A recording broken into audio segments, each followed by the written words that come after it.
30 octobre 1938, le jour où Orson Welles a envahi l'Amérique. 30 octobre 1938, le réalisateur américain Orson Welles adapte le roman de science-fiction de H.G. Wells, La guerre des mondes, à la radio.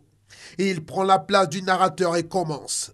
Nous savons que depuis le début du XXe siècle, le monde est observé par des intelligences supérieures à celles de l'être humain. Animateur sur la radio CBS, Orson Welles était alors âgé de 23 ans. Le feuilleton qui raconte l'invasion de la Terre par les Martiens est diffusé la veille d'Halloween en fin de journée sur CBS. Welles y joue plusieurs personnages à la fois, dont un faux envoyé spécial. La plupart des auditeurs prennent l'émission en cours et sont effrayés.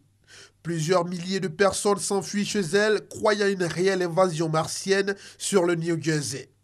Orson Welles s'excusera devant toute l'Amérique quelques jours plus tard, toujours à la radio. Quand Orson Welles commence l'enregistrement de la guerre des mondes en la veille d'Halloween 1938, il ne sait pas encore que ce récit d'une invasion extraterrestre marquera le début de sa carrière et l'histoire de la radio. L'île au trésor était déjà passée à l'antenne sous forme de narration. La guerre des mondes va rompre avec ce modèle.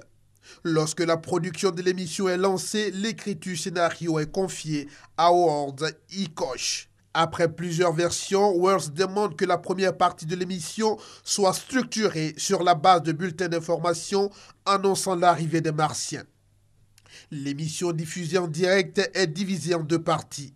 La première, qui dure plus de 40 minutes, consiste à une série de faux bulletins, de morceaux de musique et de reportages. C'est elle qui a pu être à l'origine de l'excitation des auditeurs américains.